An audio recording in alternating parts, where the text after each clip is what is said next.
responsible for software designed to automate system-wide coordination. He then transferred to Kansas City, where he assumed the role of district engineer and eventually moved to the Houston area, where he currently resides.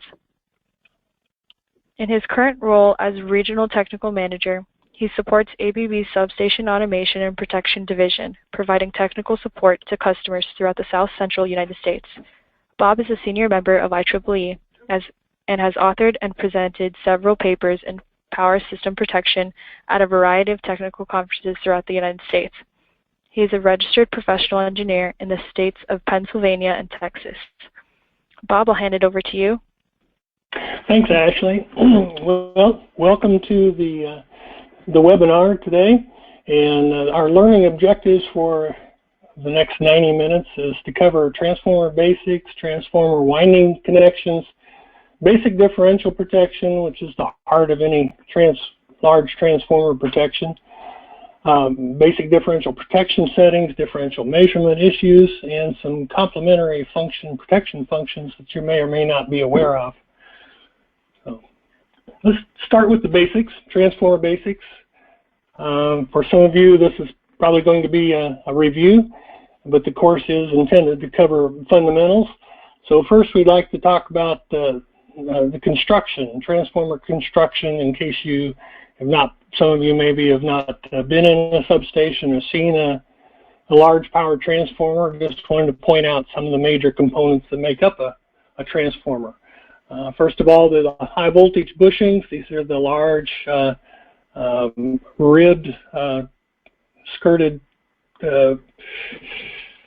poles on top of a transformer. And the tall ones are the high voltage, the low ones are the low voltage. Load tap changer is often supplied with a transformer that can change the overall turns ratio while carrying a load. And what's not listed on this list is a de-energized tap changer that allows the turns ratio to be changed while only the transformer is de-energized. A load tap changer operating device over here, control panel, usually a small box on the side of the transformer where a relay might be located. Oil thermometer up here near the COPS tank, constant oil pressure tank. So you have a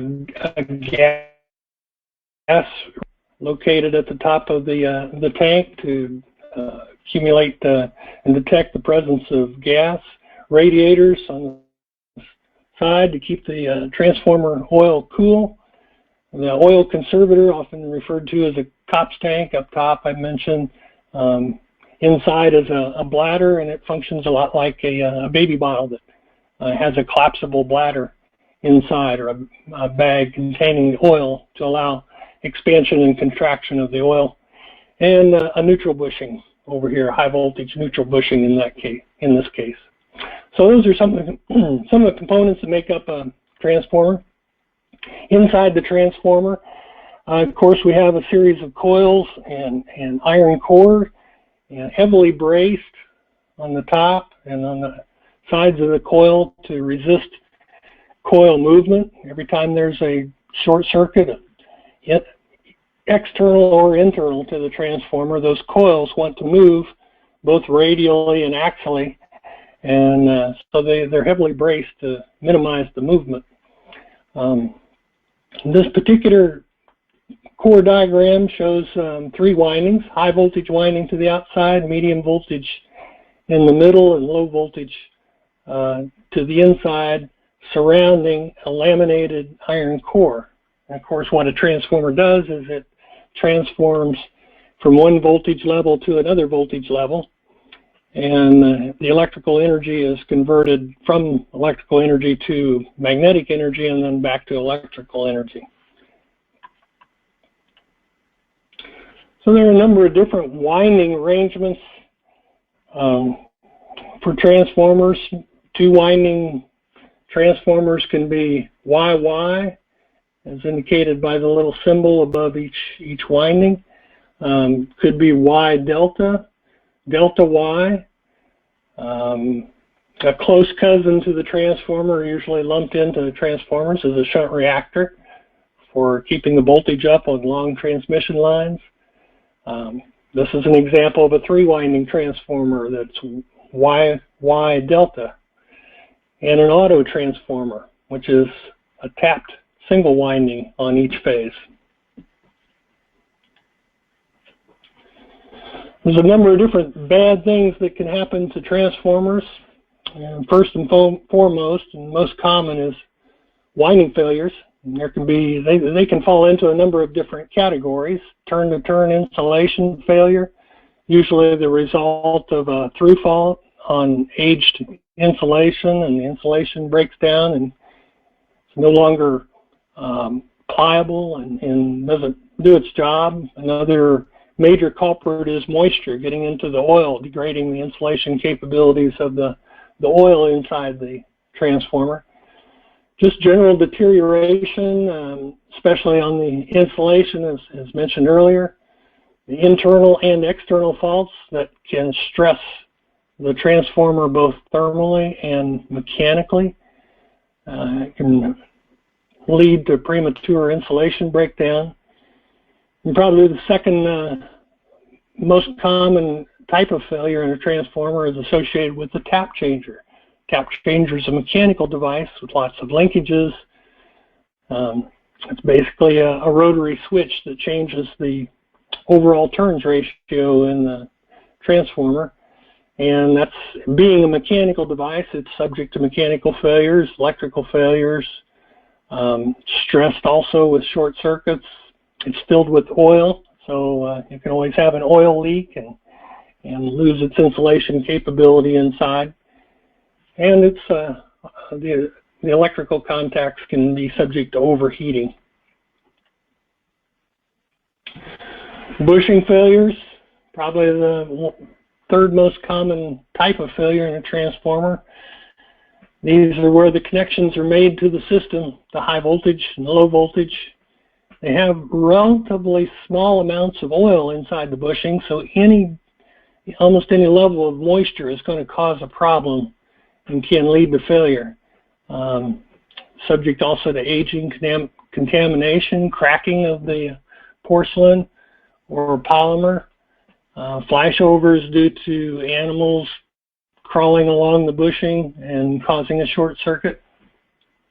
All possible types of bushing failures. And then there's core failures. Less common, but still it happens from time to time. Core insulation failure, ground strap burned away, and just loose clamps, bolts, and wedges that allow the core to move. And then there's some other types of what they're all lumped into a general category called miscellaneous failures. It can be the bushing current transformers that transform the primary current, measure the primary current and transform it into a lower secondary current that the relays can handle. Metal particles in the oil, usually the result of wear and tear on the pumps, the oil pumps, that maybe the bearings are wearing out and distribute metal particles in the oil. And of course, metal is conductive, and that reduces the insulated characteristics of the oil. Damage in shipment. This can be a rail car that's humped during shipment, where they disconnect and reconnect cars on the train and subject the transformer to sudden jerks and stops and starts, and usually in that case they'll install accelerometers on the rail car to record any such sudden changes in velocity. There can be external faults on the transformer, poor tank welds, over voltages that can stress the magnetics, and long-term overloads.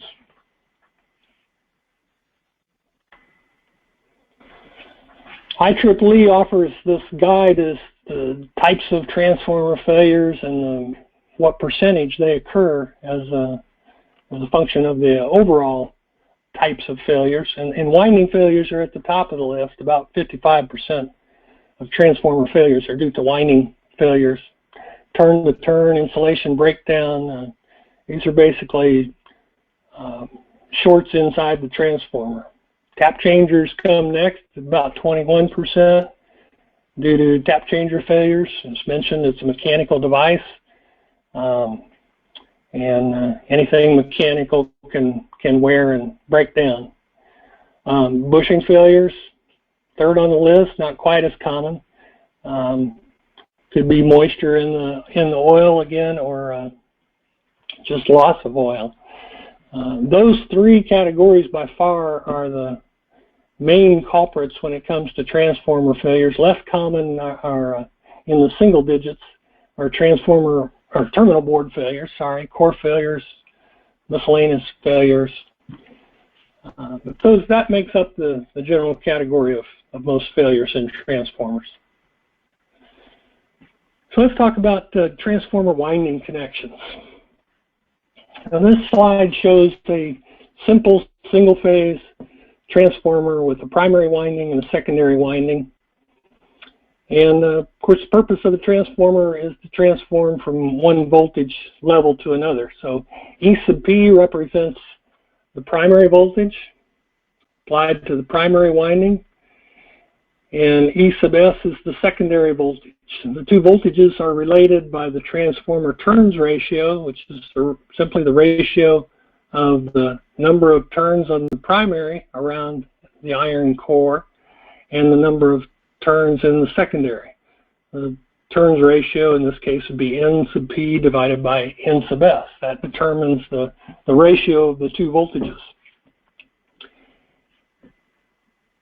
Now, shown down below here is a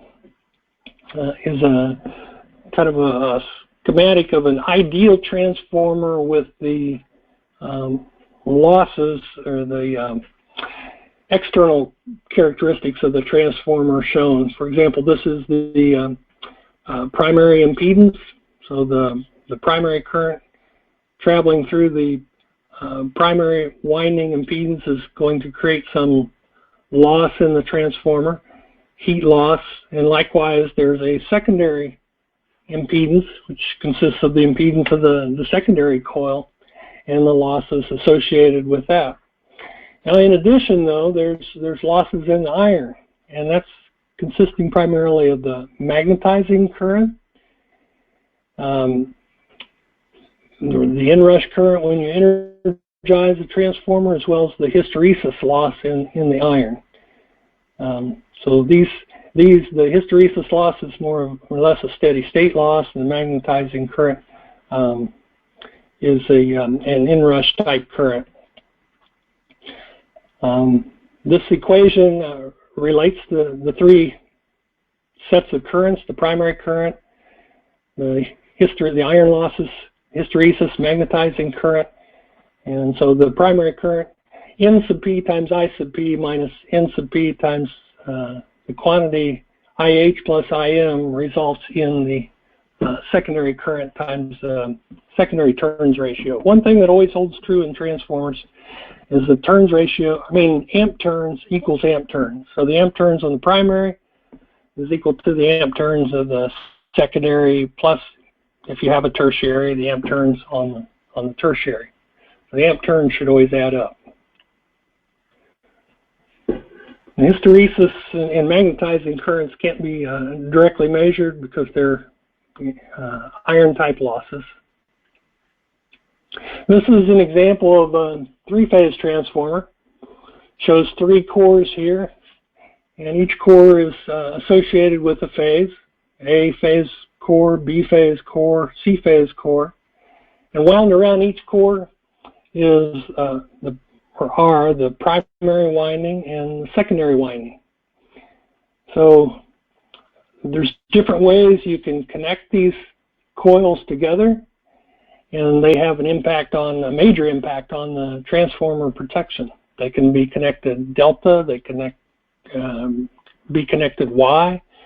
Actually, there's a couple different more ways or more of connecting in delta, and all these different connections, as well as the number of windings and the core construction and operating characteristics of the transformer, have an effect on the transformer protection.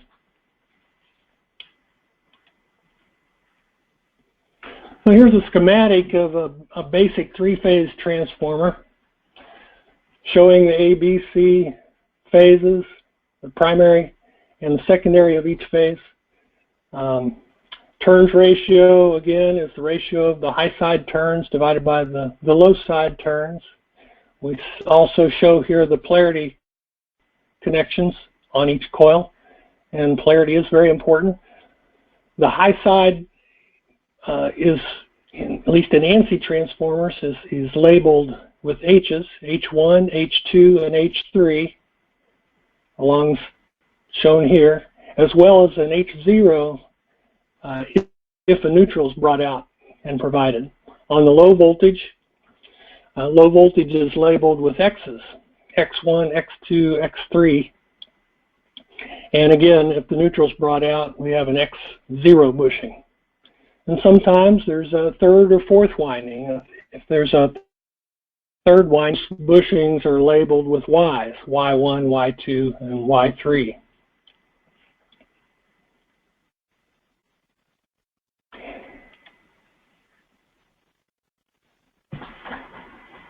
The transformer, the coils inside the transformer can be connected together and brought out to the bushings in different ways.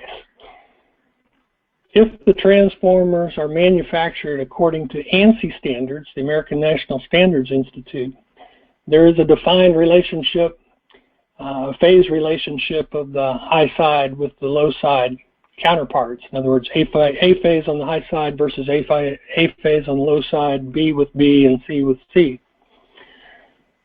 If the transformers are connected Y-Y or delta-delta, then the phase relationships are as shown on this part of the diagram. The high side voltage will be in phase with the low side voltage. In this case, this is A phase, so A phase high voltage is in phase with the low side A phase. B phase high voltage is in phase with the B phase low voltage, and likewise C phase high voltage is in phase with C phase low voltage. The other thing that's not mentioned here is whenever phase diagrams are shown like this, the rotation is always counterclockwise. Sequence components also rotate counterclockwise. So if you're a little guy standing here, imagine yourself standing here, and this whole diagram is rotating in the counterclockwise direction, you will see A followed by B as it rotates around, followed by C. That's called an ABC rotation. There are some utilities that use a reverse rotation. One of them being my local utility here in Houston, Texas. They use an ACB rotation, but most utilities use ABC. ANSI standards also have rules about delta Y and Y delta connected transformers. Anytime you have a delta Y or a Y delta, there's a phase shift that's introduced as a result, and we'll get into that a little bit more in detail, but typically this is a 30-degree phase shift, and by ANSI standards, if the transformer is built to ANSI standards, the low voltage will lag the high voltage by 30 degrees.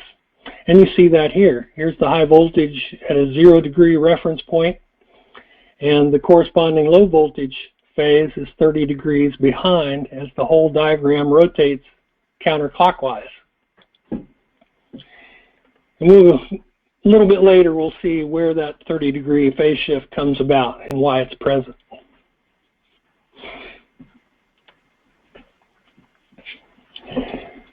Here is a basic Y-Y connected transformer.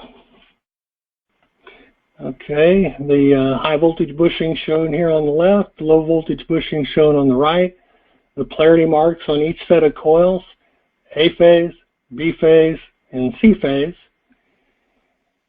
And as I mentioned before, amp turns equals amp turns in a transformer, so the current flowing into the dot on A phase times the number of turns on that A phase coil equals the current coming out on the secondary side times the number of turns on secondary coil. But the main point here is there's no phase shift in a YY transformer. The A-phase voltage is going to be in phase with the A-phase voltage on the secondary side. The currents are related by the turns ratio, where turns ratio is the number of turns in the primary divided by number of turns in the secondary. And we generally, or very often, reduce this to a simple factor n, where n represents the ratio of turns, primary to secondary. That way we can use a single turn equivalent on the secondary side. The same rule applies for a delta-delta transformer. Again, we don't have any phase shift on a delta-delta transformer, so the phases will be in line with each other on the primary and secondary for a delta-delta, just as it is for a YY. Also holds true on an auto transformer, at least for the primary and secondary of an auto transformer, because an auto transformer is simply a tapped winding. Usually the auto transformer will have a third winding, which is wound delta. So the delta winding will introduce a phase shift compared to the primary and secondary.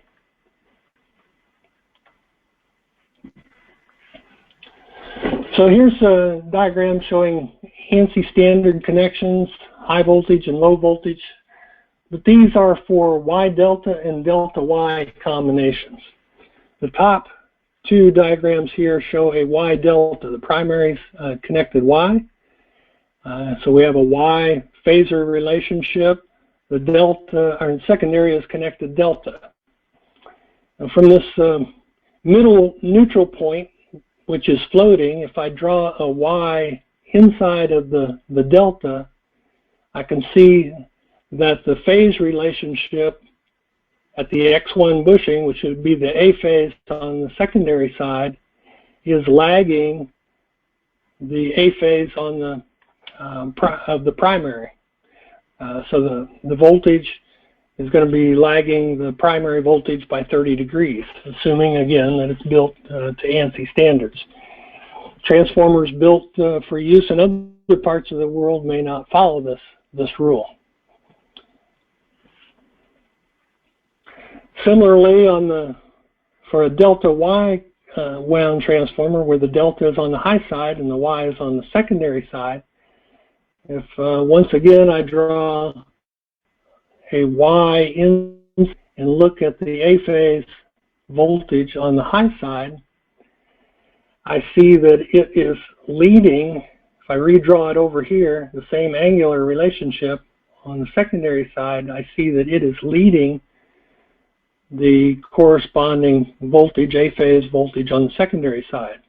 Leading again because all these diagrams rotate counterclockwise. So it's like race cars going around a track. And this dotted line leads the solid line. Bob? Yes? We have a question on the previous slide. Okay, let me go back. Can you clarify which transformer connection, which one is Y delta and delta Y? Yeah, we're looking at two different cases here. The first one, this is the Y side. This is the high voltage, it's Y. This is the low voltage and it's connected delta. Down here is a second type of transformer where the primary high side is connected delta and the low side is connected Y. So this type of a phasor plot here is associated with a Y connection, and this is more associated with a delta. On a transformer nameplate, if you take a look at a transformer nameplate, you will see, at least every nameplate I've seen, you'll see a diagram that looks something like this to show the primary and secondary and how the two phase relationships relate to each other. And it's by the way, it's not haphazard how these diagrams show up. In each case, what is shown here, you see that this is a horizontal line. So this is A phase on the primary, and this is a coil on the low voltage side. These two coils are on the same common transformer core. Likewise, this coil and this coil are on the same core, different from the A phase, but they're on a different core. And this coil associated with this phase is on the same core as this. They're in the same angular relationship. So that, in other words, the amp turns associated with this coil is going to be transformed into the amp turns on this coil. I don't know whether that helps a little bit, but these are two different transformers. So this is a Y delta, this is a delta Y. But in each case, the high side will lead the low side voltage by 30 degrees. Does that help? I hope that helps. Maybe it might become clearer a little bit later as we explain where this 30 degree phase shift comes about. Okay, here's a Y delta connected transformer. It's Y on the high side. How do I know that? Because here's the polarity connection on A phase high side, polarity connection on B phase high side, and C phase high side. The non-polarity sides of each of these coils have a common connection, and they go to the neutral bushing. Only the polarity side is brought out to the bushing. Now look on the secondary side. The secondary side is connected in delta. How do I know that? Well, it's like the coils are connected in a loop. Here. See the loop connection? And what is brought out to the bushing is represents the sum of two currents. What's coming out as a function of NIA. Well, let me back up a little bit. Let's start with the Y side. We have a current coming into the polarity here, which comes down this coil. That induces a current coming up the other side and out this coil. And they're related by the turns ratio. So if I have A coming in here, I have NIA coming out of the dot here. Likewise, if I have IB coming in here, I have NIB going up this coil and out this dot. If I have IC coming in here, I have NIC coming in and up and out of this dot. Now, if I have NIC coming up here, if I follow this line around, I can see that I have NIC has to come down through here to be able to come up and out this dot. That means this current is NIA minus NIC. That's where this equation comes about. Well, NIA is this arrow here. NIC, well, let me back up. Sorry, I didn't mean to do that. NIC, I only show part of the arrow here, but it's coming up here. So minus NIC must be 180 degrees. So that's this arrow here. If I move it over here so I can add the two together, this is NIA minus NIC. And what do I get? I get an arrow that is longer than either one of the two here, meaning it has a larger magnitude, and it's larger by a factor of square root of 3. And also I notice that there's a 30-degree phase shift. The 30-degree phase shift comes about as a function of this delta connection, the fact that the current coming out is just one, like we had in the YY configuration. So that results in increased magnitude and a 30-degree phase shift. So this is IA on the primary side, this is IA on the secondary side. might have to stare at that a while if you're new at transformers and transformer protection. But you have to take these things into account. If you're a transformer manufacturer, you adjust the turns ratio, the overall turns ratio in, because you have an effective turns ratio that is a factor of square root of 3 higher in a Y delta transformer, or as we'll see, I think in the next slide, lower for a delta Y transformer.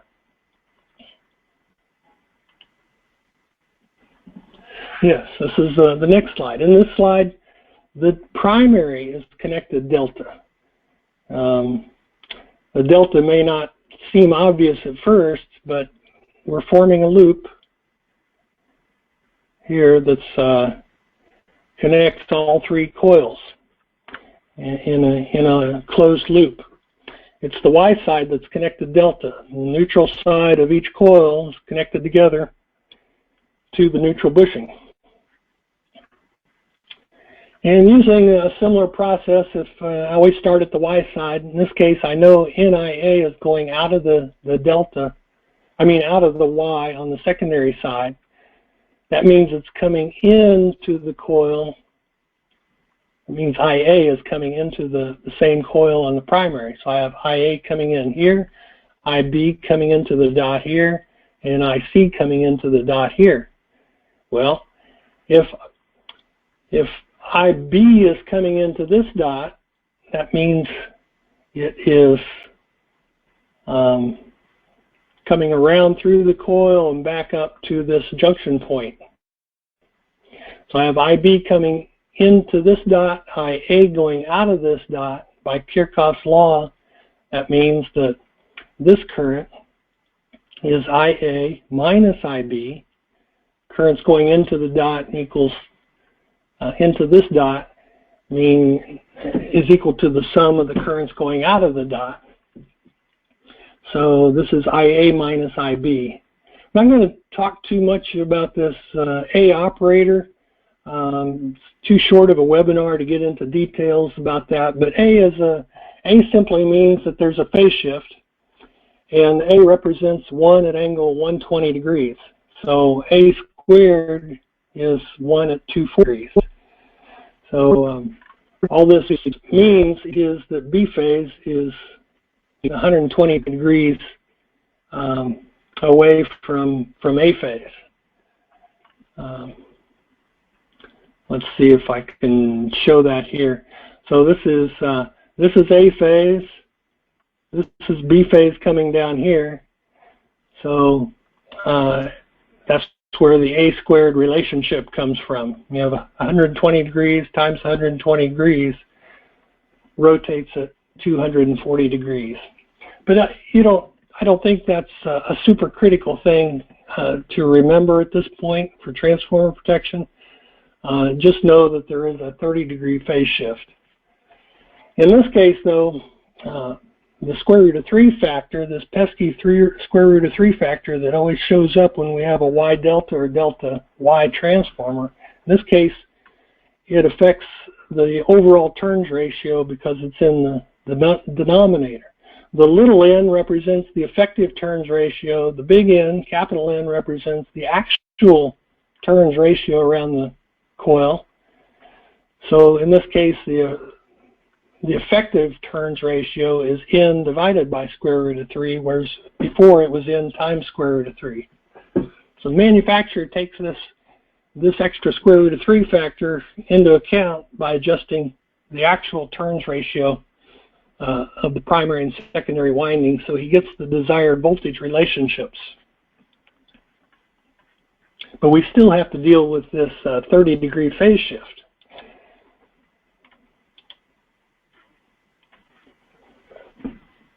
So let's talk about basic differential protection. Basic differential protection is at the heart of any transformer protection relay. It's for anything over about 5 MVA, typically a dedicated transformer differential protection relay is justified due to just the cost of the transformer itself. You can justify spending the money on differential protection. So differential protection for transformers, though, is a little bit different than differential protection for some other power system components like transmission lines or bus protection, even motor protection or generator protection. All those components of the power system usually have differential, or oftentimes have differential protection as the basis or the basic part of their protective scheme. But transformers introduce a number of complicating factors. In this case, we've got a 3-winding transformer, and let me just, we got A phase, B phase, and C phase. And we go to the next slide. The protection zone, like in any differential zone, is really based on Kirchhoff's current law. What goes into the zone has to equal what goes out. If what goes in does not equal what goes out, then there must be a fault inside a path for currents to flow that's where it shouldn't, short circuit. So in this case, the transformer protection zone, the differential protection zone, is defined by the CT locations, or this enclosed blue area. A short circuit or a fault outside the protection zone will not result in a trip, or should not, and any short circuit inside the protection zone will result in a trip.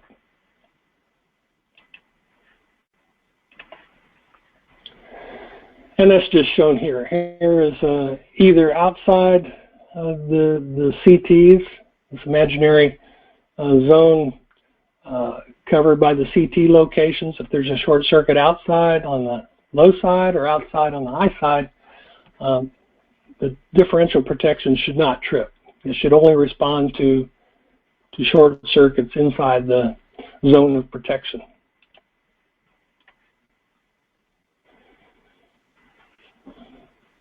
Again, as is illustrated here, ideally what comes into the zone of protection equals what goes out. So if that doesn't hold true, then there's a problem inside the zone of protection and we need to trip. So in this case, what goes in is the current coming into this winding of the transformer should equal the sum of what goes out. Now, as we'll see, we have to make adjustments in the currents because the currents are being transformed. So the actual sum of the primary currents is not going to equal the sum of the primary currents, but after we make the adjustments with CT ratios and tap ratios on the relay, then we will work with normalized currents or per unit, and the per unit should add up.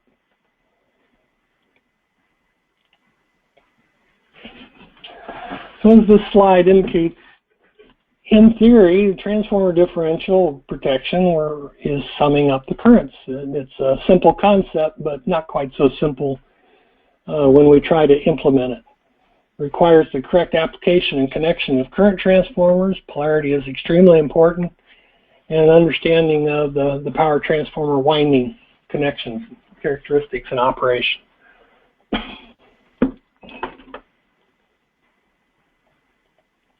Any questions so far?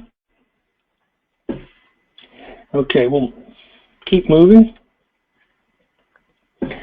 Okay, here's a schematic showing CTs as well as the main transformer itself. In this case, this is the main transformer.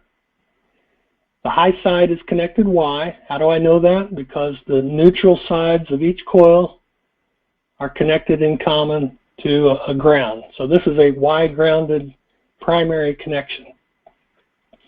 Secondary is connected in delta. How do I know that? Because the coils are connected in a loop, in a delta loop. We know that here that the transformer has a MVA rating of 25 MVA size. It is rated for use at 69 kV line to line on the high side, 13.8 kV on the low side. The CTs are rated 250 to 5 on the high side, or you could think of that as 50 to 1. They're rated 1200 to 5 on the low side. You can think of that as 240 to 1. So these CTs are reducing the currents to levels that the relay can handle that are proportional to the primary currents flowing through the CTs. So what that means is, if I have currents, you really should have two polarity dots here, but if currents are flowing into the primary dot of the CT, the secondary, they're coming out of the secondary and down here, and this current is simply the primary current divided by the CT ratio. Likewise over here, CTs are also connected in Y, so non-polarities are connected together, non-polarities are connected over here. This is N times IA minus IC. Remember, this comes about because of the delta connection in the main transformer. So it's a combination of the A minus IC times the turns ratio. That's flowing out. So what comes down on the secondary side is, it's actually coming out this way into the dot, is N times IA minus C divided by the CT ratio.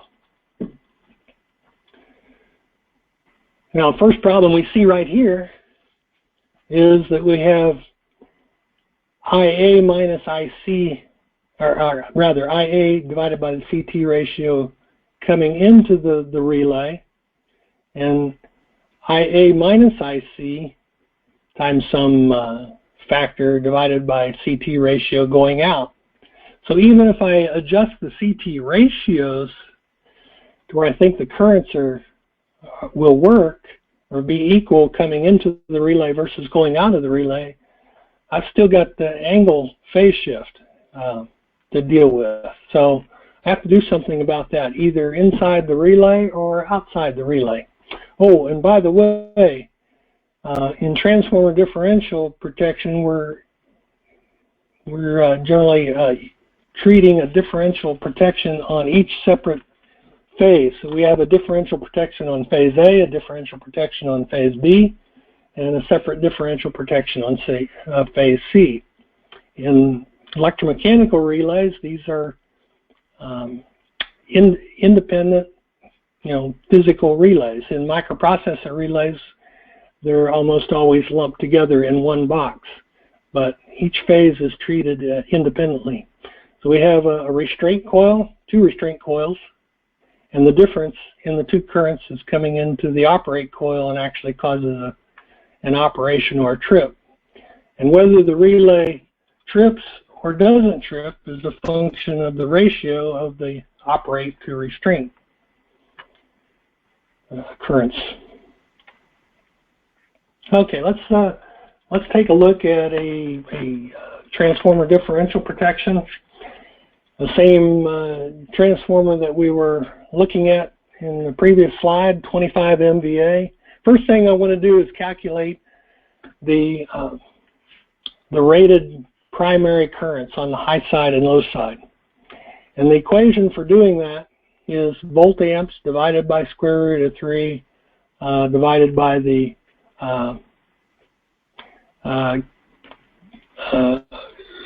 volts. Or another way of expressing this is the kVA divided by square root of 3, also divided by the kV. So this is 25 kVA divided by square root of 3 divided by 69. So the high side primary current is 209.2. Not sure why this space is in here, but it's 209.2 amps would be my expected current on the high side on each phase when carrying rated load 25 MVA. On the low side, same type of equation, except we substitute the low voltage kV in the denominator. And we need to take into account the phase shift. So we get 1045 or 1000, about 1046 amps at minus 30 degrees, because the low side will lag the high side by 30 degrees due to that delta connection. So we have to include this angular relationship. The secondary side, meaning the secondary CT currents, after they've been stepped down, we simply take these primary currents, divide by the CT ratio. So on the high side, we get 209.2 divided by 50, because we have a 250 to 5 CT ratio, or 50 to 1. That results in 4.18 amps secondary, and we're going to call that 1 per unit. So due to the tap settings, where it's a 1 per unit current. 1 per unit represents 4.18 amps, which is the expected secondary current as a result of carrying 25 MVA load. Likewise, on the low side, we have 1046 divided by 240, so that results in 4.36 amps. And this is 1 per unit on the high side. And then we add this 30-degree phase shift, because we know that the current's going to be, currents and voltages, at least for a 1 per unit power factor load, are going to be 30 degrees away from or lagging their primary counterparts. The differential current is the difference of the two secondary currents, which is 1 per unit minus 1 at minus 30 degrees. Okay? But if you do the math, you'll see that this comes out to be 0.52. It's not 0. Even though we don't have a fault, we're just carrying a maximum rated load. Why is this? We get it's because of the angle that's on the secondary side. We haven't taken that into account on the primary side, so they do not. Just taking this step, they won't balance out and cancel each other out, so we would have a trip. We have to do something more. And there's a couple different things we can do. Well, first of all, why does this come about? Well, it comes about, currents don't match up, in part, again, because of this delta winding in the main transformer. If you've taken a basic course in symmetrical components, you know that any phase current, A, B, or C, is the sum of the sequence components, like we show down here. A phase is equal to I1 plus I2. 1 is the positive sequence current, 2 is the negative sequence current, and 0 is the zero sequence current. A delta configuration, either in the CTs or the main transformer, will block zero sequence currents. They get trapped and circulate in the delta connection because the zero sequence currents are in phase with each other. So they're in all three phases, but they're in phase with each other, so they can't escape a delta loop. They're trapped and they just circulate around the delta. That's called a zero sequence trap. Well, what that means is that since they're not trapped on the primary side here, this is a Y connection, not a delta. The CTs are connected Y. I can pass zero sequence on this side, but I cannot pass zero sequence on this side. So in this case, I'm summing positive, negative, and zero sequence quantities, where on this side, I'm only summing positive and negative. Zero doesn't exist. It's trapped in the delta. So we got to do something about that. And this let's see. This slide just shows that the missing zero sequence quantity here is the sum of the N times IA minus IC plus N times IB minus IA plus N times IC minus IB. It's zero on this side because it's trapped in the delta. So one thing we can do, and this is standard operating procedure for electromechanical relays, is we will connect the CTs in delta on the side of the transformer that is connected Y, and we'll connect the CTs Y on the side of the transformer that's connected delta. So doing this, the delta in the primary traps the zero sequence on this side, and the delta connection of the CTs traps the secondary zero sequence currents on the primary side. So they're trapped in either case, and now the two equations are only comparing, well, they're comparing apples with apples. They're I1 plus I2 and Ni1 plus Ni2. Zero sequence is trapped on either side. So that's the common way we handle the zero sequence traps with electromechanical relays. Typically on microprocessor relays, this is done inside the relay so that we simply connect the CTs YY on both sides and let the relay do the mathematics to eliminate the zero sequence quantity on the Y side of the transformer, so that they can compare, make a fair comparison of the quantities. Oh, I see we have another question. Let's see if I can see the whole question. Which transformer connection, YY, delta delta, Y delta, delta Y, is where and why? Well, yeah, that's a little bit of a difficult question to answer easily, but usually a generator step-up transformer will be delta on the generator side and Y grounded on the high side. And other than that, the transformer stepping down the voltage will usually be delta on the high voltage side, Y grounded on the low side. And the reason that's done is to maintain a directional flow of the ground current, so they only flow in one direction. It's much easier to protect if you can control the ground current flow.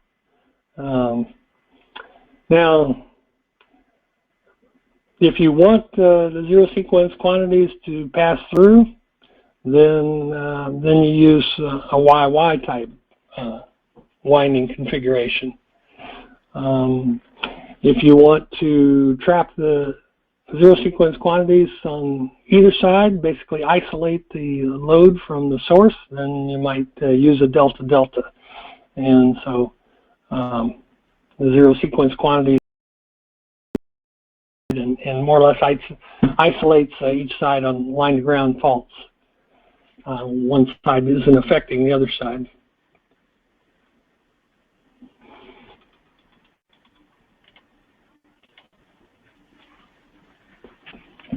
Okay, taking it another step, and you may later on want to go back through these pages and study them in a little more detail. But we're connecting the let's see, the first part here is CT secondary current. So we're determining the high side secondary current. It's 209.2 divided by the CT ratio, multiplied by the square root of 3 and adjusted 30 degrees. So this square root of 3 factor, this pesky little square root of 3 factor, is called a, in this case, a, can't think of the right term, CF. It's a compensating factor. That's what I was trying to think of. It's a compensating factor to balance out the fact that we naturally get a square root of 3 higher current on the delta than we would expect from the turns ratio. So we multiply the high side, Y side, with the square root of 3 factor so that the magnitudes will come out. So So here we have the high side secondary is 7.24, low side secondary is 4.36. These become my tap settings. We're rotating the high side by 30 degrees so that now the phase relationships on the CT secondaries and the magnitudes will line up. See, we don't have to worry about these things with bus protection or generator protection or motor protection because we're comparing, well, we're not transforming through iron and with different ratios of windings. But these are all complicating factors when it comes to transformer protection. So in this case, when I look at the differential current, it's again high side plus low side secondary currents. The per unit and the angles will match up and cancel out. So we won't trip, which is what we want when we don't have a fault. Some of the issues that affect this, though, are tap settings. And by the way, the CT ratio, you can think of the CT ratios on the high and low side as kind of a coarse adjustment in the secondary currents. Tap ratios inside the relay are a further adjustment, more of a fine-tuning adjustment in getting the per unit currents equal on the high side and the low side. But they're never perfect. There's always a little bit of a mismatch, and those tap settings, especially if they're not the best choice of tap settings, will result in a mismatch of the secondary currents and could cause a trip. Also, we have phase shift that we mentioned before. So the phase shifts are taken into account by the delta connection of the CT. Not only can match up the magnitudes, but get the corresponding phase shifts to work out properly. So kind of in summary, I guess, on this transformer differential protection, we've got transformers with delta and Y windings introduce both a phase shift, 30-degree phase shift, and a magnitude difference that's not included in the actual turns ratio, and compensation must be applied. The zero sequence currents for external ground faults must be blocked on the high side, either inside the relay, inside the microprocessor relay, or outside the relay through the connection of the CTs. Solution, as mentioned, is CTs on the Y side can be connected delta, CTs on the delta can be connected in Y, or in the numerical relay, connect all the CTs in Y and let the relay do the hard work. And as the slide indicates, there may be different approaches to this based on different vendors of relay equipment. This just shows various high and Bob, low. we have another question.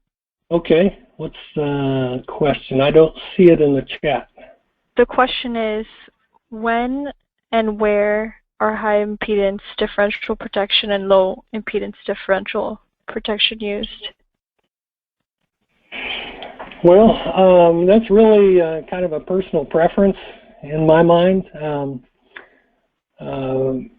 Traditionally, we used high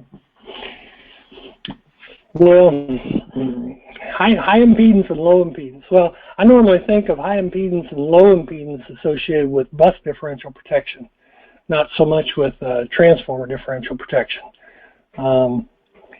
High impedance intentionally puts a high impedance on the summation of the currents to force any weak CTs or saturated CTs to break down. Don't see it so much on transformer differential relays. What we have is, let's see, transformer differential relays are, well, they're like what we're showing here. They're not, I don't think of them as high impedance. I normally think of that associated with bus differential relays. So I don't, don't really think of them as high versus low. They're kind of in the middle ground, I guess. We're not intentionally putting a high impedance on it on a transformer differential relay. We do on bus protection relays. Although there are low impedance bus differential protection relays coming out, but the reason they're done on bus is because of the super high fault currents associated with bus protection and the likelihood of a CT going into saturation, because one of the CTs is seeing all the total fault current.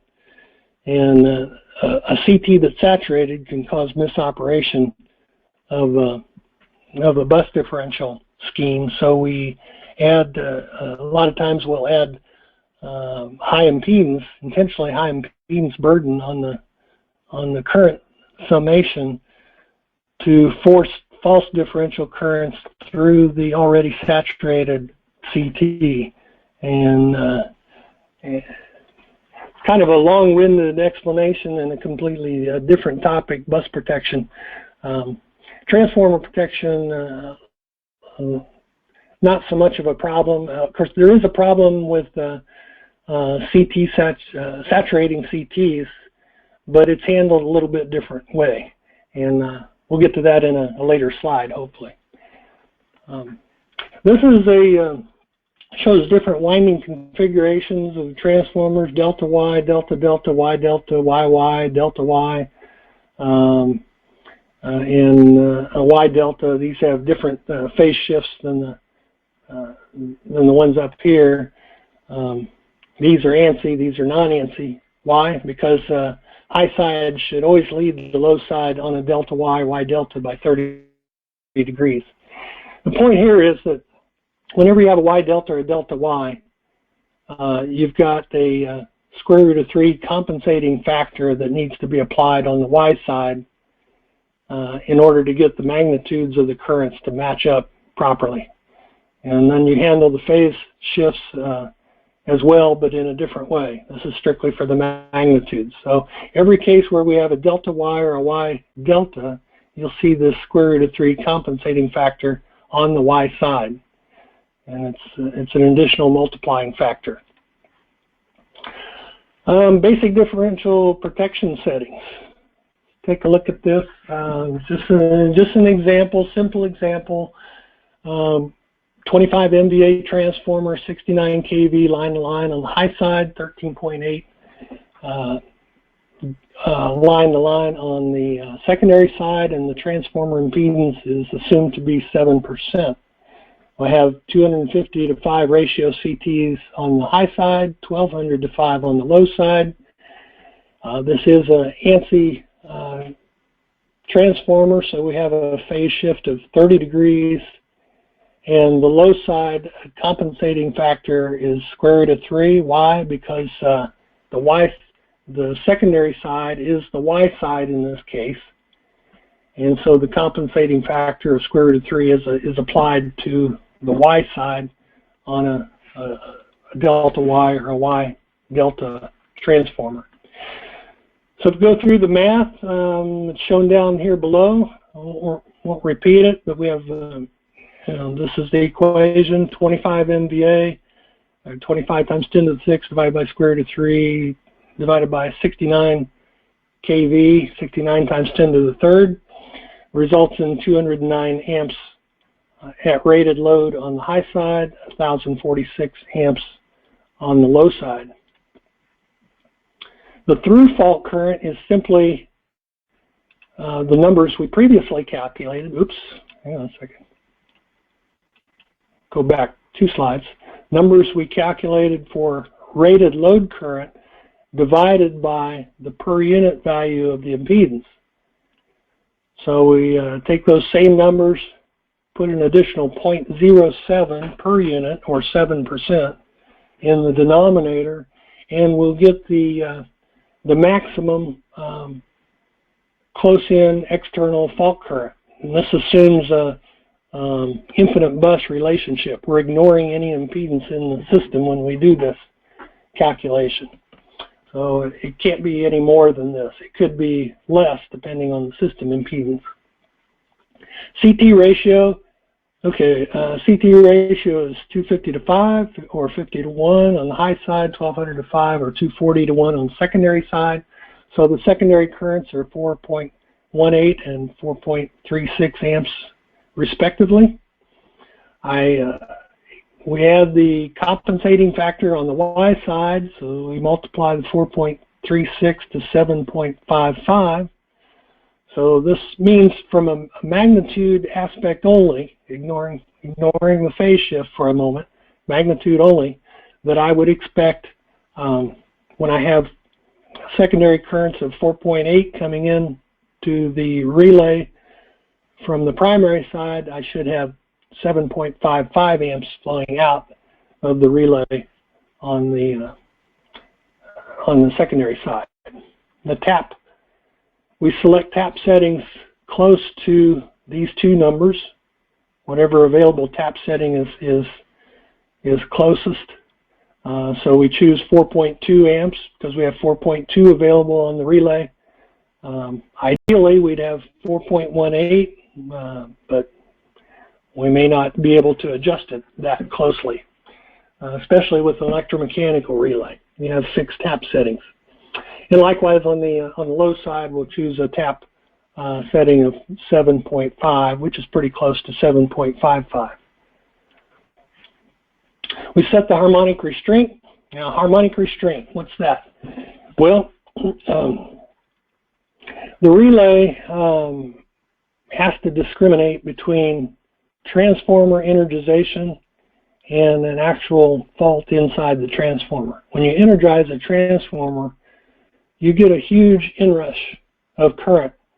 Just like when you see a large motor started, you may see the lights dim on a circuit because of the starting inrush of a motor. Well, you have a starting inrush on a transformer as well.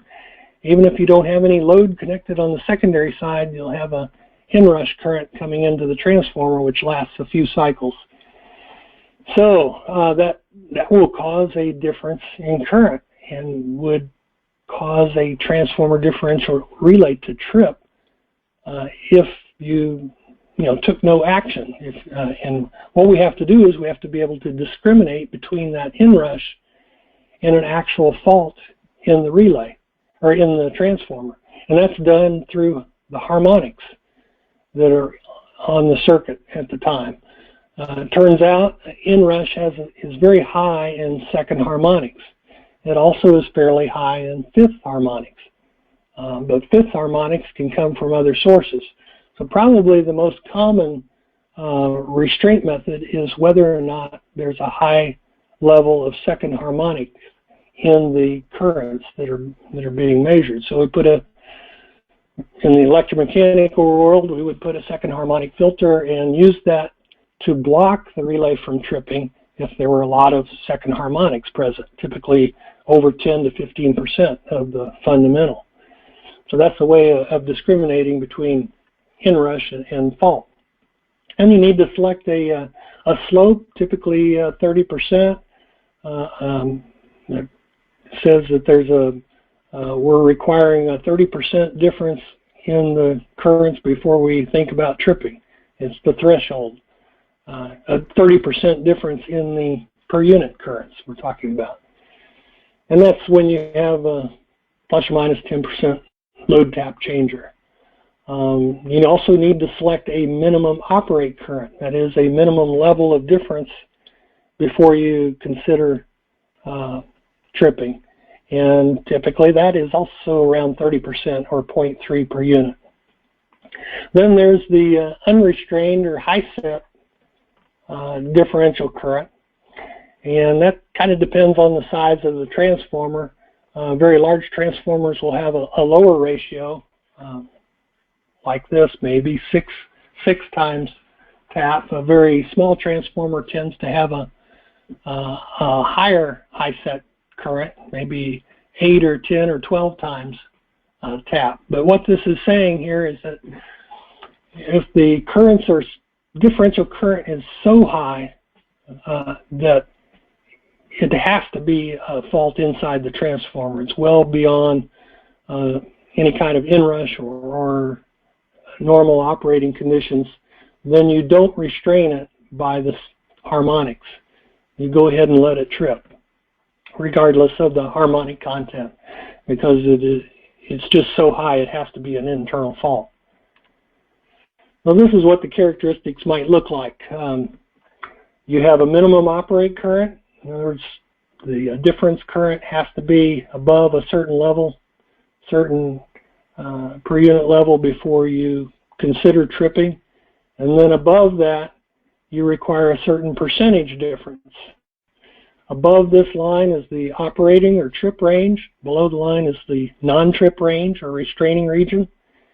And this purple line up at the top represents the unrestrained current threshold difference that you go ahead and trip regardless of the harmonic content. Okay. So why do we have such a high minimum operate current here? 30%, that 0.3 per unit. That seems like a lot, and it is. It is a lot, but it's because of several factors. There's a difference in the high voltage and low voltage CTs. The CTs can saturate. There's an exciting current that's always present that is, basically losses inside the transformer that affects the currents coming in versus the currents going out. But one of the major things is the load tap changer. If the transformer is equipped with a load tap changer, you can change the overall turns ratio with the load tap changer, but by and large, except for rare instances, the relay does not have feedback concerning the load tap changer position. So we have to desensitize the relay to accommodate these extreme ranges of load tap changer positions, both the on-load tap changer as well as the de-energized tap changer. Frequently, a transformer will be equipped with both types of tap changers. Either one can change the turns ratio. And then we just need a kind of a fudge factor, so we add another 5 to 10% margin, and we'll end up with something approaching 40%. And similarly on the slope, this is a 30% minimum operate current. This is a 30% slope, so if this line were extended down, it would go through 0. It's affected by some of the same factors with possible exception of the magnetizing current. So that is almost negligible. We're talking about faults up in this area, higher currents. But you do have to worry about CT saturation. So very often you'll see a multi-slope characteristic here. It'll start out at a low percentage, maybe 30%. At some point it'll break and form a higher slope characteristic for very heavy through faults. And the reason is because there's a much higher probability of CT saturation for heavy currents than for light currents, especially close in through faults. So an example here, we have CT error plus or minus 10%, LTC variation is 10%, the excitation current rated voltage is 1.4%, we're including a 5% margin. So we might set the minimum operate current to something on the order of 0.37 per unit, maybe even 0.4 per unit, rounded up. Relay slope, affected by the same variables with the exception of I sub E, and might be slightly lower. We might set that at 35%. This is an example of electromechanical relay. I started my career with Westinghouse, and this is a Westinghouse HU electromechanical relay. It's single-phase relay, so you'd need 3 HUs for complete protection of the transformer, one per phase. And it came with different fixed characteristics. You had a 35% slope, and another catalog number would give you a 30% slope. So you had those basic choices. And the operating minimum operate current was fixed as well. Compare that to our more modern microprocessor relays that are available through ABB and other vendors. All these settings, well, some of the things that were fixed in the electromechanical world are now available for adjustment in the numeric world. For example, the minimum operate current can be adjusted up or down. We break a single slope characteristic into 2 or maybe even 3 different slopes, which are called different regions. So as the restraint current gets higher, then you move to a different slope. So that because of the increased probability of CT saturation, you require an even larger difference between the primary and secondary currents. And then you have, of course, your unrestrained threshold up here, which is set at 6 times tap. Hi, so yeah. We've got a couple of questions, and so I'll start with, what are the typical ABB numerical relays for transformer protection? Well, typical for distribution subtransmission applications, that is 69 kV and below, we would use our Relion RET 615 or RET 620 relay. Either one of those. The 620 can handle 3 winding transformers. The 615 can handle 2 winding transformers. For transmission applications, and the very large transformers, we'd probably go with an RET 650 or an RET 670. And the RET 670 in particular has some additional protection capabilities, such as negative sequence differential for detecting turn-to-turn faults, which I think I'm going to cover in a different slide. Kind of wanted this presentation to be more generic in nature. I didn't really intend for it to be a sales pitch, but since you asked the question, that's what we would do. For most applications, the RET 615 or RET 620 more than adequate for the job. They can handle any combination of winding configurations, Y delta, Y grounded, even zigzag transformers. They're designed to operate, or designed to protect any of those. Okay, we've got a few more questions from previous slides, but hopefully you can answer. So it says, how do you identify that the transformer is tripping due to a not properly set unrestrained harmonic?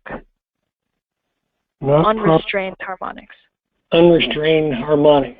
Well, what you really need to do is take a look. Since it did trip, these numeric relays capture waveforms, and you'd have a waveform of both the primary and the secondary currents, and it would give you a lot more information about what was going on at the time, including harmonics, what the harmonic level was, sample by sample, and so I'd use those waveform captures to analyze what level, what magnitude of difference current was there, as well as what the harmonic content was, and I might need adjustments in the settings accordingly. If I was commissioning a transformer, well, some of the same things. You can detect if it does trip, and you wonder why. You know, look at the waveforms. You can see if you've got swap phases, polarity connections wrong. All those come about from the phasor diagrams. And our distribution RET 615, RET 620 relays allows you to monitor phasor plots live on the relay, both sides of the transformer, so you can see the phase relationships of the currents and detect some common wiring errors. Most commonly, we're talking about swap phases or reverse polarity, And more often than not, those don't show up until you start loading the transformer up. And then you get a trip a month or two later and you wonder why. Why did a trip have been operating fine?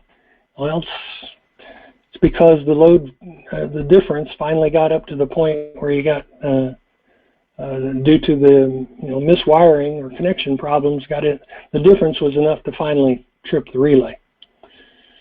Is there another question? Yes, Bob, there's some more questions, and we've got about less than 10 minutes left. If you want, we can respond to the questions after the webinar, and you can continue with as many slides as you can possibly finish. Okay. Let's go with the slides, and we'll hold questions until the rest of the questions until the end, and I'll try to go through them one by one. Okay. Okay. So how could you improve the differential protection? Well, one way is to use feedback from the load tap changer, telling the relay what the tap changer position is in, so it can determine more accurately what the actual turns ratio is. So you have feedback, and the RET670 relay, for example, allows you to do that. You can get that feedback through a transducer or decimal number on the tap changer position, so it can eliminate that part of the mismatch. That was one of the major reasons we had to set the slope and the minimum operate current so high. So if we get feedback on that, we can eliminate that variable. In that case, you can get the operate current and the slope down in the 0.15 to 0.25 range instead of the 0.3 to 0.4 range. Differential measurement issues. Well, we touched on some of these. We have zero sequence current. We have transformer inrush, CT saturation. Also over voltage. Over voltage, or called over excitation. We'll stress the iron on a volts per hertz basis. Usually, well, maybe not usually, but oftentimes we have a separate volts per hertz relay just for the over voltage condition. But if you do not have a volts per hertz relay, then that over voltage can cause the iron to saturate in the relay to protect for over excitation. Zero sequence, as we mentioned before, can be eliminated through the delta connection of CTs, so that we're comparing apples with apples on each side. Magnetizing current or inrush is I think I mentioned this, it's actually higher for small transformers. The inrush magnetite is higher for small currents, but it lasts longer for larger transformers. So the unrestrained, this has an effect on the unrestrained high threshold current. So you need to set it actually higher for the smaller transformers than you do for the larger transformers.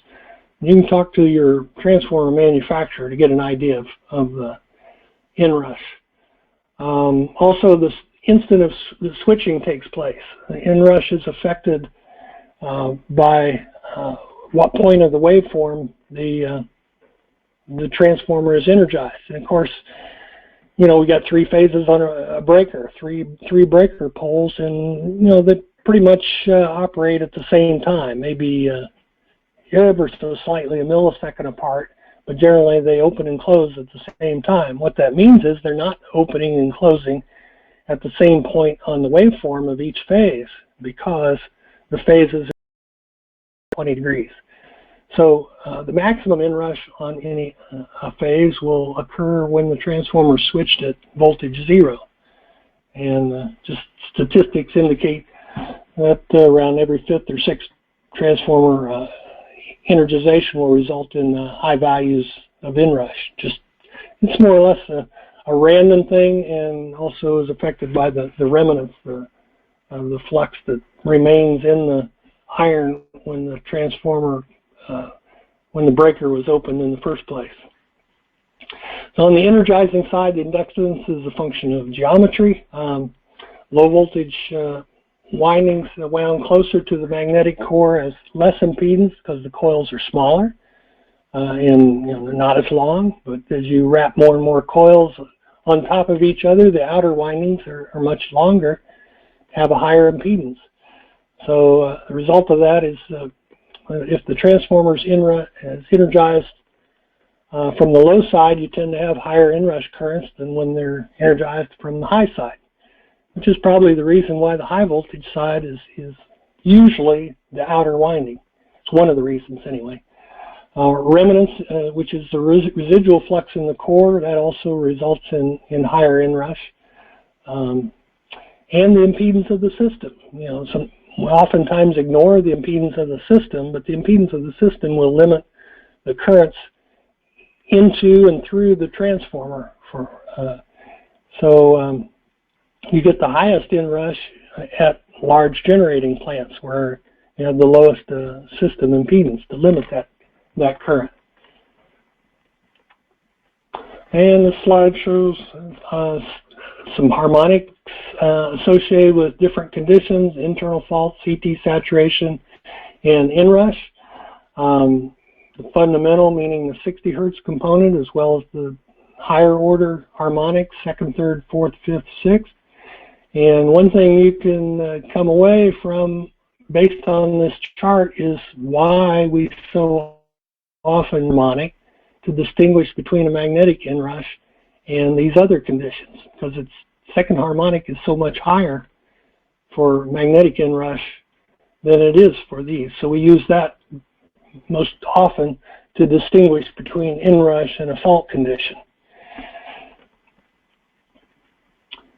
Fifth harmonic is also fairly high on inrush, but you get fifth harmonic also from overexcitation. So nevertheless, modern microprocessor relays usually allow you 2 or 3 different ways or choices when it comes to harmonic restraint. You can do second harmonic, second and fifth harmonic, or all restraint on the presence of all harmonics.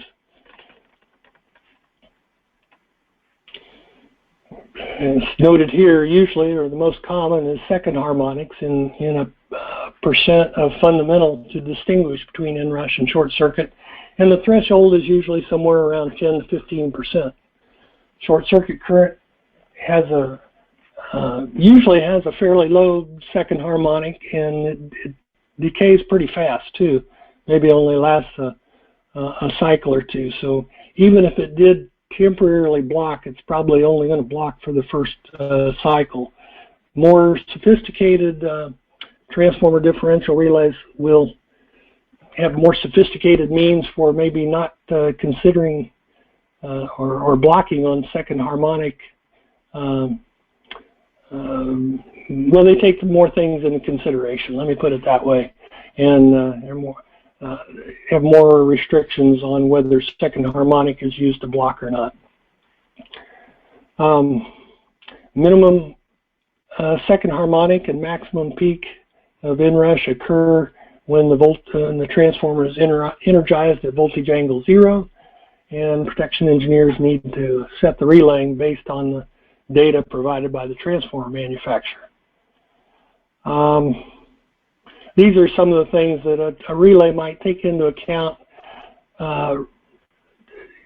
to adjust the second harmonic restraint. You could always have it in, like the electromechanical relays, or you make it conditional.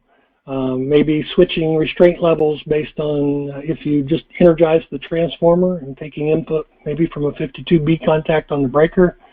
You can also have the more sophisticated relays will detect the flat points on the currents caused by CT saturation.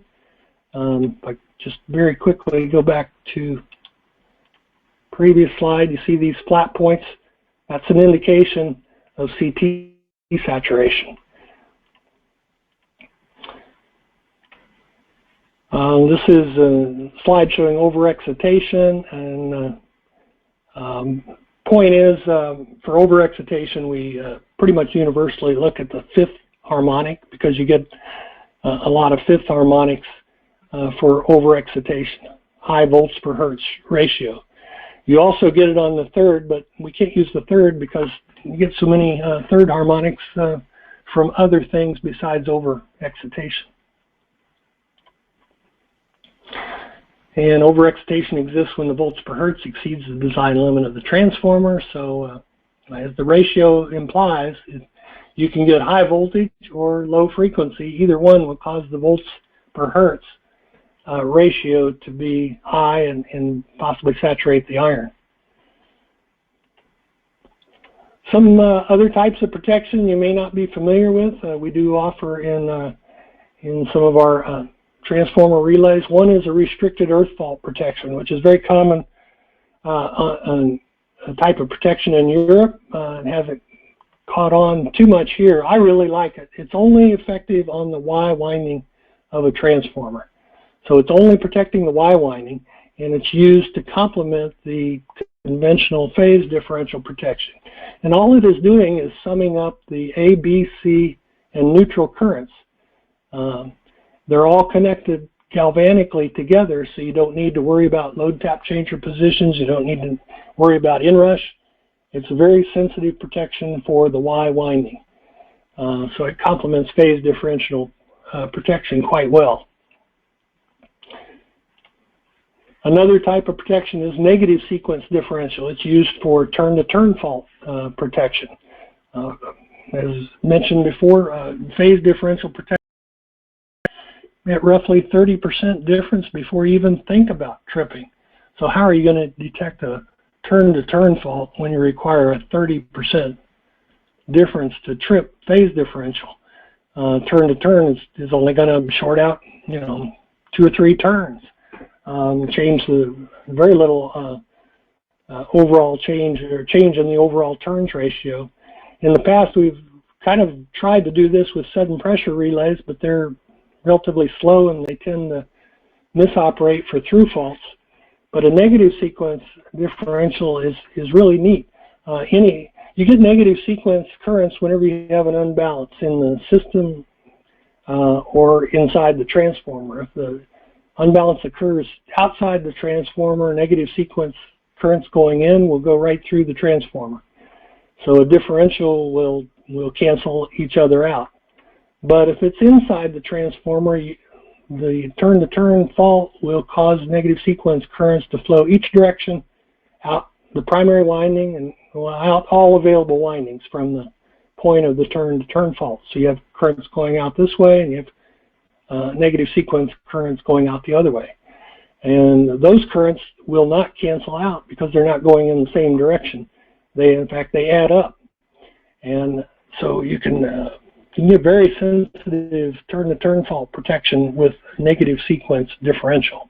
So we'll frequently use negative sequence differential in addition to the more conventional phase differential protection that I talked about earlier. A couple more slides, if you'll indulge me. This talks about the transformer damage curves, and there's different categories of transformers depending on their size and whether they're single phase or 3-phase. They're separated into different categories. Category 1, smaller transformers only. The thermal effect is considered. Category 2 and 3, the thermal effect is considered, and maybe the mechanical effect, mechanical stresses on the transformer depending on how frequently it is exposed to external faults. And then for the larger class, Category 4 transformers, need to include both the thermal and mechanical stresses. This is a thermal curve only for Category 1, Category 2, and 3 with low fault frequency. Low fault frequency is typically not more than 5 times in the transformer lifetime. You can protect these transformers with fuses or overcurrent relays. For Category 2 and 3 with high fault frequency, or Category 4, your typical protection is high-speed differential with overcurrent backup. So you not only have the thermal damage curve, you also have mechanical damage curves you want to stay under. I think I'll skip this slide. This just shows the transformer capability curve, time over current backup, and then the time over current and the feeder protection. So upstream transformer, your protection curves need to be below and coordinated with the transformer capability curve. Typically, an inverse characteristic relay provides the best coordination. Pickup is 200 to 300% of the transformer self-cooled rating. Can't have super fast operation because you need to coordinate the time over current relays with downstream relays. Although I would qualify that now that more and more relays are being connected together on communication networks such as 61850, fast operation may be possible because in a matter of less than a cycle with high-speed communication, each relay can communicate with each other whether it sees the fault or not, and you can determine within a cycle or so which zone of protection the fault is actually located on and speed up the relay operation. So that may not be true that much as communication networks get used more and more. Instantaneous protection, fast operation on internal faults, typically set at 125% of the maximum through fault. So we know that the fault is inside the transformer. It's higher than any through fault. It also needs to be set higher than inrush. And that concludes the webinar. Sorry I ran a little bit over, but for those that want to stick around, I'll try to answer the questions, the additional questions that came in. So Ashley, if you could help me out, I don't see the question. Okay, so we have some questions here. One of them is there any additional compensation required depending upon whether the fault is a ground fault or a phase fault? I've not seen any additional compensation, no. Not for conventional phase differential protection, as this webinar was really intended to talk about phase differential protection.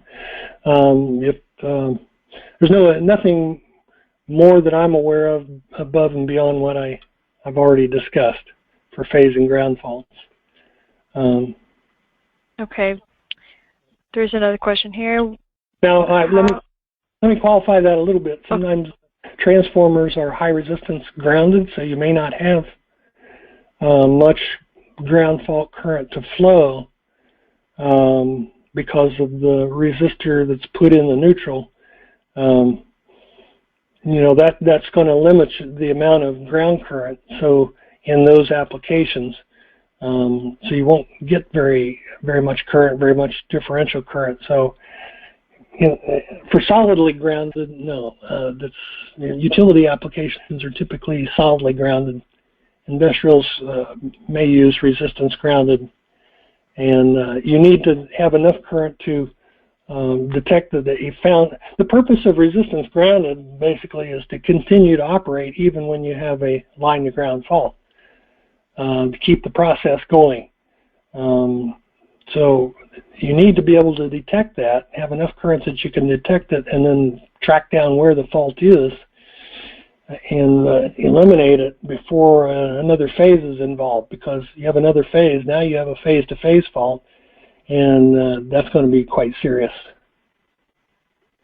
So you maybe have another, I guess in those cases you would have a monitoring system to detect the 100 or so amps or whatever is you're limiting your ground faults to, and try to determine where that fault is located. That's typically going to be outside the transformer, though. You'll see some limited current flowing in the neutral connection. Okay, what's the next question? Next question is, how do you set differential protection with on-load tap changer of plus 15% to minus 25% range? Well, you'd have to use the extreme. Since it's not symmetric, it's plus 15 and minus 25. I would use the minus 25 because it can be. Well, there's different ways you can do it. if you're going to nominally operate it in the middle somewhere, not at the 0 point, but actually in the middle of that range between plus 15 and minus 25, I would use that as my my natural normal operating point and choose my CTs and tap settings based on that non-zero tap position. And then from that extreme upward and downward, that's probably in the middle of the range, would determine the will have to be accommodated with setting your minimum operating current and slopes. And in other words, you probably don't have to add 25% for the load tap changer. You probably only have to add half of the load tap changer range if you're not if you're operating in the middle of the range normally. You have to accommodate it with through the minimum operating current setting and the slope of the transformer differential characteristic, unless you have feedback to the relay indicating the tap changer position. And that's not a common feature of transformer differential relays, but we do offer it in our higher end RET 670 relay, for example. Okay, thank you. The next question here is, in the case of multiple transformers with OLTC connected on a grid with one OLT as the master and the other, how do you set the differential protection for each transformer? Good question. Tough one. Well, hopefully those tap changers are linked together. And you have a master-slave relationship, so that when the master changes its tap position, it causes another, the parallel transformer to change its tap position accordingly, so that they never get out of step with each other, at least not for any significant length of time. And I would set each, and I'm also assuming here that each transformer has its own differential protection, and I would try to set the differential characteristics, again, going back to the minimum operate time or the minimum operate current and the slope. I'd want to take into account maybe one tap changer position off. In other words, it shouldn't get more than one tap changer position off from another tap changer before it catches up and now they're at the same position. But if they're the transformer differential relay, if there's one transformer differential relay for each transformer, I don't think it's going to be a major problem anyway, because the zones of protection are independent. If you're saying that both transformers, in the case of parallel transformers, are both in the same transformer protection zone, in other words, you have one transformer differential relay covering two separate transformers, that might get a little bit more complicated. I need to probably think about that. You could definitely have high circulating currents if one tap changer is more than one tap changer position off, because there's a difference in turns ratio. It doesn't take much difference in turns ratios to cause high circulating currents, which will overload the transformer. You probably have to detect that condition with your overcurrent protection. Well, you need to study that on a case-by-case basis. I'm not sure I can provide a general answer, but I know that even one or two tap changer positions difference can result in a circulating current that can be maybe 50% of rated load. So you can see if you suddenly add 50% load, transformer can easily start to overheat if it's already being pushed to its limit. So you'll see high circulating currents around the two transformers. So you need to probably use overcurrent protection to detect that and trip off. Hopefully, it wouldn't last more than a few seconds until the tap changers come in sync with each other again and eliminate the circulating current. Okay, thank you. There's more questions here. How do you deal with low second harmonics at angle 0? Well, the good news is it may be low on one phase, but it's probably going to be much higher on the other phases.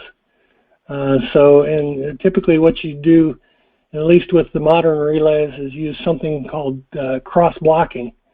Numerical relays, we have usually have a cross-blocking capability, which says basically if I have high harmonics in any phase, I'm going to block all three phases. So that's where that comes in handy. And use the cross-blocking feature. Just because harmonics are low on one phase, it probably means it's not low on the other two phases, because they're at different points on the voltage waveform. It's kind of the saving grace. It's low on one phase, but not low on all phases at the same time.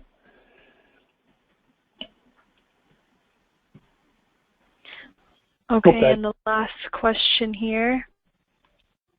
Can you go through the mechanical protections for the transformers, and what size do you use them to use them? Well, let's go back to that slide in a second. That's more or less covered under the categories of transformers. Let's see here.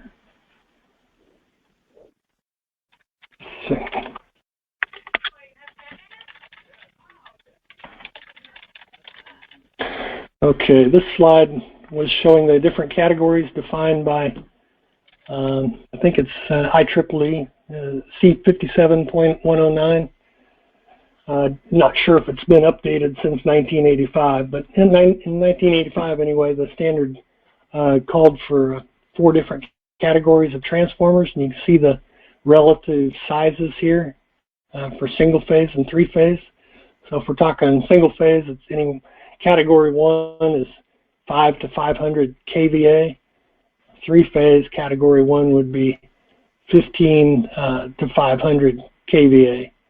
Category 2, category 3, each have these ranges of ratings. If they fall in that particular range, then that's their category. And then whether or not you consider only thermal protection or thermal and mechanical well, not mechanical protection, but you need to protect for longer.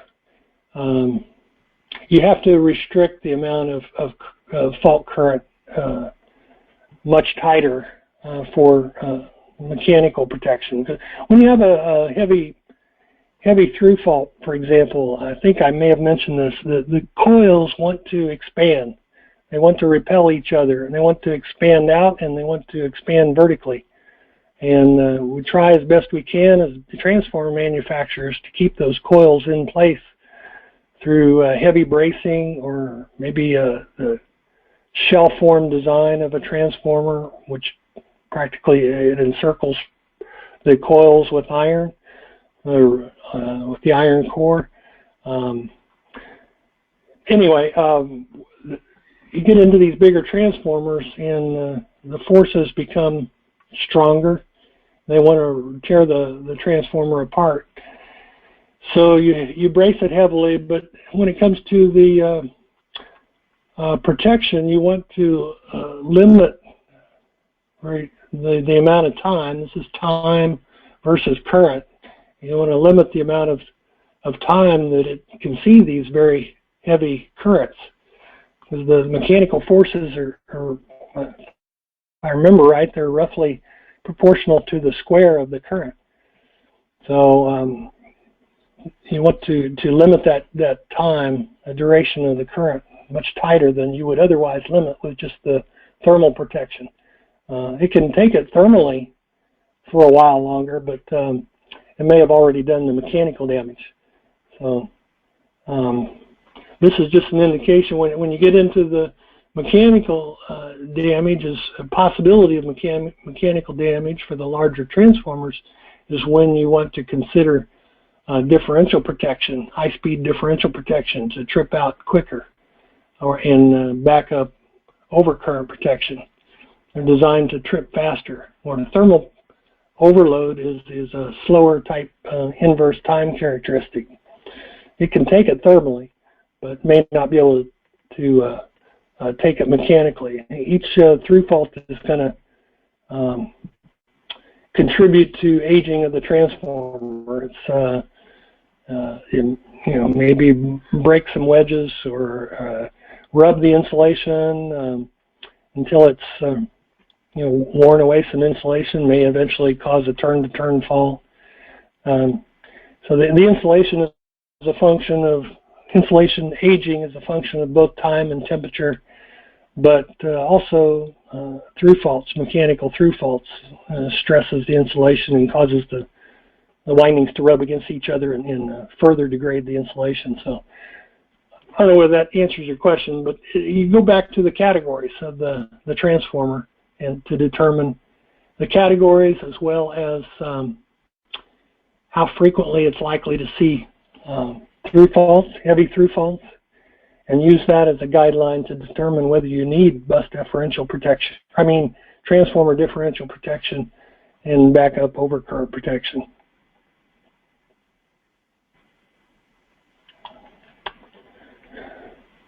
Hope that answers your question. Okay, thank you. There's one last question here. What is the response time for differential relay with OLTC?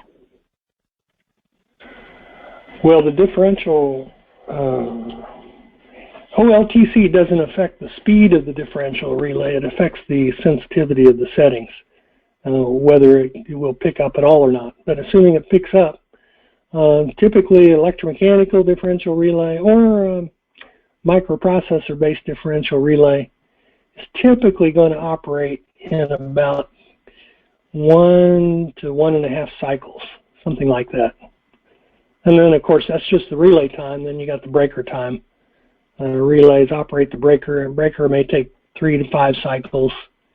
But the relay time is typically going to be 1 to 2 cycles, 1 1/4, 1.5 cycles, something like that.